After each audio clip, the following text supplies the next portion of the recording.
okay, MPN test. Now, same way how you get tested with your blood, right? So the total count will be checked. Same way the water will be checked for the total count with respect to the coliforms. Now, some of the coliforms may not be harmful, and remaining all will be pathogenic, which will be harmful. So, if the coliforms are present in terms of Escherichia coliform, that is, we call it as E. coli. Okay, so we call it as E. coli. In that particular case,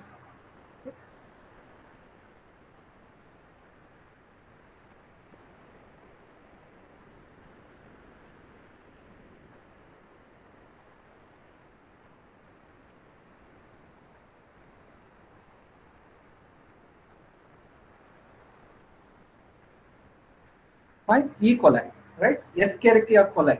So it indicates that if the presence of E. coliforms are there in the drinking water, it indicates that somewhere some kind of sewage, that is the waste water from the toilet and the bathroom, is right joining with the well water or the drinking water.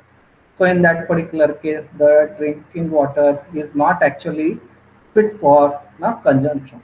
So that means it's not going to be potable water. To come to conclusion, so we need to find out how many number of microorganisms are there, and in that one, how many E. coli microorganisms are present. So as per your syllabus, you have to now understand the most probable number test. So that means to determine the total coliforms in the given water sample. Why we are now discussing this particular topic is, the reason is that earlier, as per the Bureau of Indian Standards 10,500, they used to tell that the MPN value should be 1 or below 1. Now, the BIS 10,500 has clearly stated that even one number of pathogenic microorganism or one number of coliform is not allowed in the drinking water. So that means even one number is not at all right fit for now certifying that water as potable. Okay. So most probable number when we are talking is the number which indicates the bacterial density which is most likely to be present in the water. That means it is the maximum number of the bacteria that can be present in this particular water.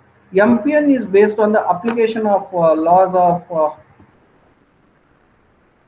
the statistics. So that means we'll be making use of confidence level and other things. That means you need to understand the statistics. That means standard deviation and other things. Okay. So those things are also are going to play very important role, because when we talk about standard deviation, that means what are the results we have got and how this result value is varying with respect to the mean value or the original value we are going to understand, right? So that means if I want to allot you the marks, let us say everyone is going to get average 2.5 of specific gravity in the laboratory. So then I have to give the marks. Now the question comes: if person has conducted first trial and he has got it as let us say 1, okay, and in the second trial he gets it as 4, and in the third he gets it as 3, okay, even though average may be correct, but there is a variation in the result compared with trial 1, trial 2 and trial 3. That means I am going to check how this particular value is varying with respect to the mean value. Okay, that means if too much variation is there, that means the confidence level for that particular result that we have got is going to be very poor. That means how confidently you are going to tell that with trial 1 you will get only 1, for the second trial you should have got the same value, but you are not getting it, is varying by 3, right? So that should not happen. So that means this particular whatever the MPN test is there, now it is based on the application of the laws of statistics to the results of the test, and is therefore more accurate than the coliform test or coliform index.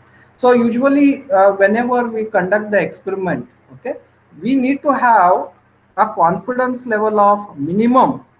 Okay, even if you are going to conduct any experiment, huh, or if you are doing some project, so in that particular case you should have minimum of 95% confidence level. Okay, you need to prove it with the statistics. That means you are going to make use of what is called as design of experiments, DOE, right? Design of experiments. So that means with that we can tell that yes, whatever the project we have conducted, now this can be reproduced with 95% of confidence. If I'm going to add these three materials in this way, combination, that this is going to be the compressive strength, this is going to be the durability. So this is how you are going to prove it, by making use of the laws of statistics and design of experiment. Same way, the MPN, right, the most probable number test, whatever we are talking about, it is also based on the same principle, and we are going to determine more accurately the values connected with the MPN for a particular water sample. The MPN index of the coliform microorganism for potable water shall be 0 in 100 ml of water sample as per BIS 10500 2012 standards. Already I have told you that regarding this. However, there are two types of methods by which we can determine the MPN. Okay, one is a multiple tube fermentation technique, and another one is called as membrane filter technique. So anyway, we are going to go for the multiple, right, tube fermentation technique. You are not going to go for membrane filtration technique. Multiple tube fermentation technique is more useful than the membrane filter technique because of its wide applications to almost all kinds of water. Now, before going for the procedure, what I want you to see here is, okay, first I want to show you some of the photographs connected with the testing part. Okay, can you see this image there? Hello?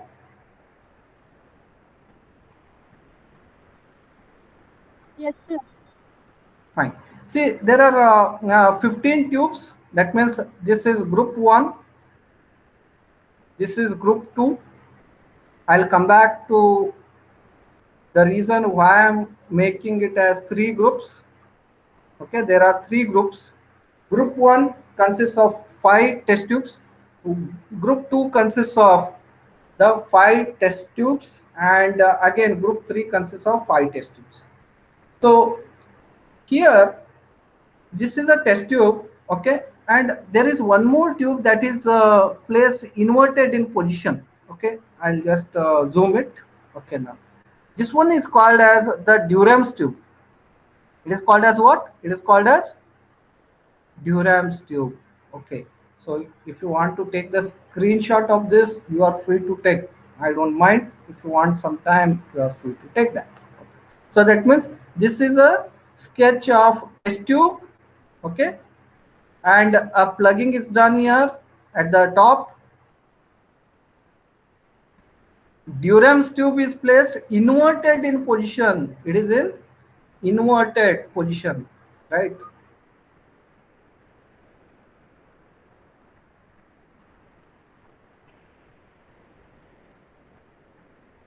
Durham's tube is placed inverted in position. You please understand this. That means what all the things we are saying here, one test tube and one Durham's tube. That means two types of tubes will be used for the MPN test. One is test tube and another one is Durham's tube. Okay, now why I'm talking about this, I'll come back to this. Okay, because if I don't show you the picture, you will not understand what Durham's tube looks like. Okay, so that's why I'm just showing you this. Okay, that means first we need to see that the water sample which will be collected in the bottle, so that bottle should be sterilized. All the bacteria is present either inside or outside the surface of the bottle, in which the water sample will be collected, that should be sterilized first. Already regarding sampling and other things, during that particular session, I have told you how to sterilize the bottle. So we have got one instrument called as autoclave instrument, wherein we are going to add water and we are going to immerse all the test tubes, bottles, all these things, Durham's tube, so that it will get sterilized. Autoclave is just like the cooker. It works on the principle of cooker, right? So under pressure, you are going to boil the water, right? So that is the only difference. So that means if you are going to boil it in a utensil, that much pressure will not be created, whereas in autoclave or cooker, there will be pressure that can be created as well as it can be maintained. Okay? Under controlled conditions, the MPN or sterilization process can be carried out. So that means we are going to wash the glasswares, test tubes, Durham's tubes, and the bottles, and we are going to sterilize all the glasswares before use. That is the first requirement. The second is we are going to dry them properly. Now we are going to prepare two types of broth solution. We call it as McConkey broth solution. Okay, so we are going to prepare two types of solution. Okay, so here in the first group, we are going to make use of double strength McConkey broth solution.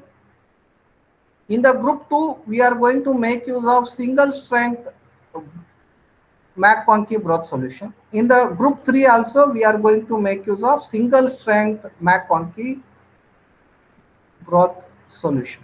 Okay. And do one thing. Reagents, so that it becomes easy for you. So that means after this slide, I'll just add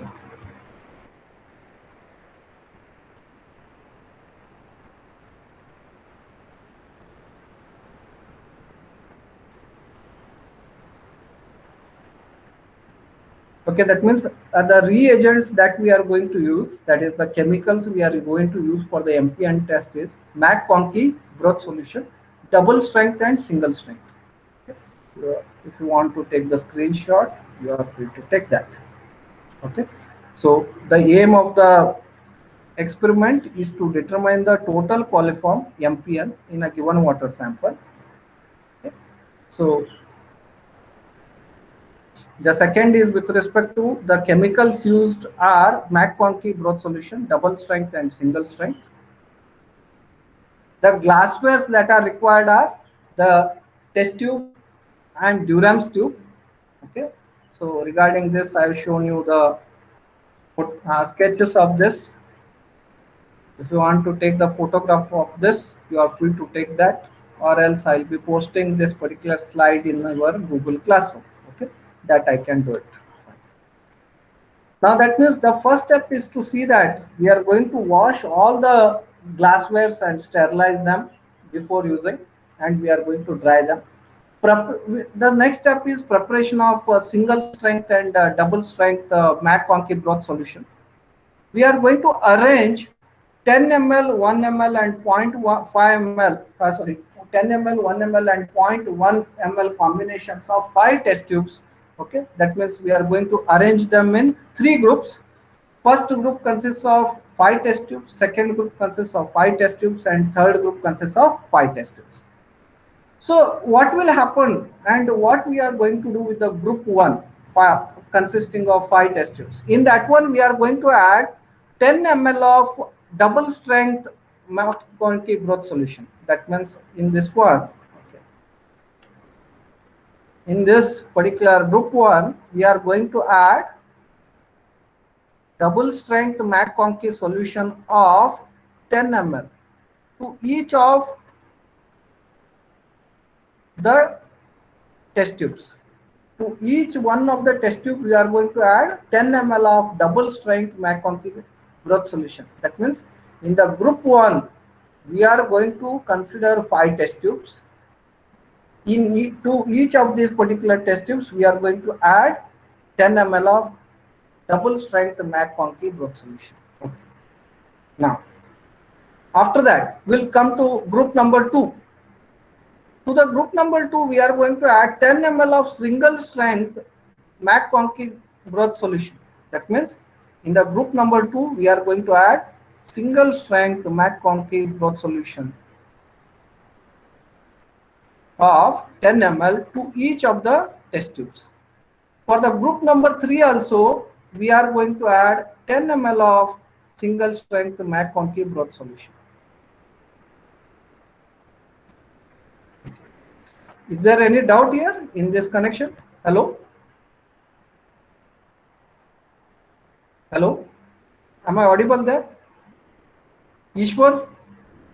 Ishwar? Okay. Fine.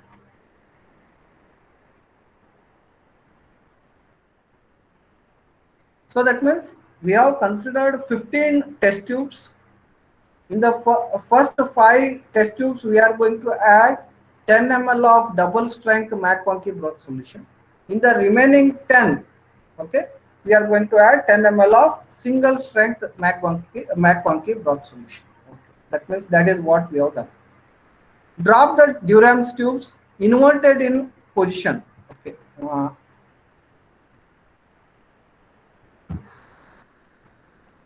Okay. Drop Durham's tube inverted in position in each of the test tubes and plug the test tube with the cotton. That means we are going to now, what we are going to do is, after adding this, we are going to plug it with the cotton. Fine. That means why we are going to do it? Because we would like to see that whatever the broth solution we have prepared, that if it consists of some kind of microorganisms, those things needs to be sterilized, or the microorganisms present in the test tubes or in the McConkey broth solution should be killed. So in that connection, what we are going to do is, we are going to again sterilize these particular solutions that are present in the glassware. That means we are going to sterilize the glasswares along with the solution. That means first, before considering the test tubes and Durham's tube for the experiment, they will be sterilized. Once the McConkey broth solution is added, in the first 5 test tubes we will be adding 10 ml of double strength McConkey broth solution. In the remaining 10 test tubes, we are going to add 10 ml of single strength McConkey broth solution. To each of these particular test tubes, equal volume of the broth solution will be added. Once it is done, we are going to drop the Durham's tube such that it will be placed inverted in position, and we are going to plug it with the cotton, and we are going to sterilize. That means we are going to sterilize the glassware twice. Please remember, not single time. After that, now once all the glassware is sterilized and the McConkey broth is sterilized, now the question comes, now we have to check the microorganisms present in the water. Now, how much quantity of water needs to be added in these particular test tubes? So in this connection, what we are going to do is, in the first 5 test tubes, okay, I call it as group 1. Okay, in this one, I'll be considering the water sample whose MPN value has to be determined. For that, in the first group, I'm going to add 10 ml of water sample. Okay, so that means to each of the test tube, I'll be adding 10 ml of water sample. That means I'm going to inoculate the water sample with the double strength McConkey broth solution. Inoculate means I am going to mix 10 ml of double strength McConkey broth solution, okay, with the 10 ml of water sample. In the second group, okay, this is second group of 5 test tubes. To each of the test tube, already 10 ml of single strength McConkey broth solution has been added. To this one, I'll be adding 1 ml of water sample, not 10 ml. For the third group, I'll be considering only 0.1 ml of the water sample. So what I have done? So I have considered 3 groups of test tubes. Each group consists of 5 test tubes. I'll be calling it as group 1, group 2, group 3. Group 1 test tube. To each of the test tube, we are going to add 10 ml of double strength McConkey broth solution. To each of the test tubes present in the group number 2 will be added with 10 ml of single strength McConkey broth solution. For the group number 3, to each of the test tubes, we are going to add 10 ml of single strength McConkey broth solution. Again, we are going to add the Durham tube, inverted in position. We are going to plug it with the cotton, irrespective of whether it is group number 1, 2 or 3, whatever it is. Irrespective of that, to all the test tubes, we are going to add one number of Durham tube and we are going to plug it with the cotton. We are going to sterilize them. Okay. Once sterilization is done, now first group will be added with the water sample of 10 ml. That means 10 ml of water sample is mixed with 10 ml of double strength solution. So this will be done for each of the test tubes for the group 1. Similarly, for the group number 2, we are going to add 1 ml of water sample to each of the test tube containing 10 ml of single strength McConkey broth solution. For the group number 3, we are going to add 0.1 ml of water sample to each of the test tubes containing 10 ml of single strength McConkey broth solution. Okay. That means now we have understood that till here what all the materials we need to collect and in what fashion we are going to add the solution as well as the water sample. Now what needs to be done is we need to incubate the tubes for 24 hours. Okay, this is initial time.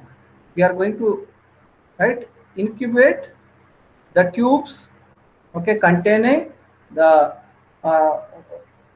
McConkey broth solution, water sample and Durham's tubes. So these will be incubated. Now what do you mean by incubation? Right, that is one of the important things. So in a refrigerator, right, how we maintain some temperature, okay, might be between 0 degrees Celsius to 8 degrees Celsius on an average we are going to maintain. Okay, so likewise we have got one more device or a machine, just like a refrigerator, it is going to maintain the temperature. Okay, there we can maintain a temperature of, let us say, 34 degrees Celsius or 35 degrees Celsius. That is for your microbial examination. We can maintain the temperature in that particular equipment. Same way, if you would like to check it, the BOD, biochemical oxygen demand, in that particular case, we'll be maintaining the temperature of 20 degrees Celsius for 5 days or 27 degrees Celsius for 3 days. Okay, so that means the incubating temperatures are going to be different for different tests. For this microbial test, we can go up to 35 degrees Celsius. But when we say exactly 35, sometimes there will be fluctuation in the temperature by plus or minus 2 degrees Celsius. So that can be considered. That means we are going to incubate these samples for 24 hours for a temperature of 35 degrees Celsius initially. And we are going to again check after 24 hours, what will be checked is whether these samples have changed their color, right? So if this water sample consists of microorganism, see, please understand, before adding water sample, all the test tube, Durham's tube, including McConkey broth solution was sterilized. That means there is no question of having the presence of microorganisms. Okay, after sterilization, please understand. That means the microorganism, if it is present, it has to be present only in case of the water sample, not in case with the double strength or single strength McConkey broth solution. It is out of question. Okay. So that means now either there has to be change of color, that means color change should be there.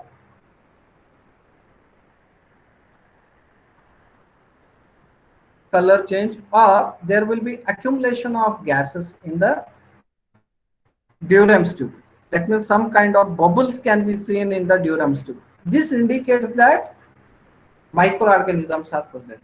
Okay, this is just a preliminary Now, presumptive confirmation.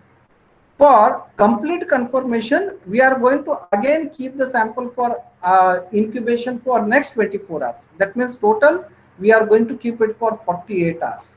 Now, let me take one more example here. These were the samples that were taken at a time t equal to 0. After 48 hours, we have got changes in the color, or there is accumulation of this particular gases. Let us say in the group number 1, all the test tubes have changed their color, or there is accumulation of gas or bubbles. That means all 5 are positive. That means in all these samples there is presence of microorganism. We don't know how many number. I'll come back to that. In the second group, initially the sample was pink in color or reddish. Usually it will be reddish in color. Now it has been changed to orange or yellowish type of color. Now that means how many numbers have got converted to the color change or accumulation of gases? We have got 2. Okay. In the third one, what has happened? In the third one, third group, there is no color change, there is no accumulation of gases. That means none of the test tubes have shown positive result with respect to bacterial contamination. Now the question comes, for that means I'll be referring to table, okay, for the MPN test. That means I'll be referring it as 5, because 5 are positive in the group number 1. In the group number 2, 2 are positive. In the group number 3, it is 0. So I'll be reading the value for the table showing 5 to 0. Okay, if you go through your any of the textbook also, he'll be giving these particular values for the same. Okay, so in that particular case you need to check what is the value that you are going to get it for this. Okay, so so let us say if I got 5 to 0, that means what is the value we have got now? 50. Okay, this is just an example. 10 ml, 1 ml, 0.5 or 0.1 ml water sample has been added. This corresponds to group number 1. This is group number 2. This is group number 3. That means 10 ml corresponds to group number 1. 1 ml corresponds to group number 2, and third one is group number 3. So I have considered this particular example here. That means group number 1 has got the positive value as 5, and for the group number 2 we have 2, and for the group number 3 we have a number of positive test tubes as 0. That means the contaminant, that is microbial number, the total coliform present in this particular water sample is 50. Now can you drink this water? If I say that this water consists of somebody else's sewage, can you drink it? Now that means you people should have the awareness. What quality of water am I drinking? Have you checked your residential water quality? No. That means being a civil engineer, that is the first right thing that needs to be done from your side. So you need to understand that MPN test is required for all, irrespective of whether you are going to be engineer, doctor, whatever it is. So your house water, that is well water or borewell water, or the water that is supplied by the municipalities, is it contaminated with the coliforms? Yes or no? You should have the answer for that. If you don't know that, then that means you are lacking. Now let me take one more example here. Okay, so here in this particular case, let us say group number 1 has got 5 positive test tubes. In the group number 2 we have 3 positive test tubes, and in the group number 3 we have 1 positive test tubes. That means 5, 3, 1. That means if I am going to refer to 5, 3, 1, it will be how much? 110. We are going to get the value as 110. So this is how you are going to make use of this particular procedure for the analyzing the water in terms of MPN test. Okay, I'll be sharing this particular PPT in your Google Classroom. You are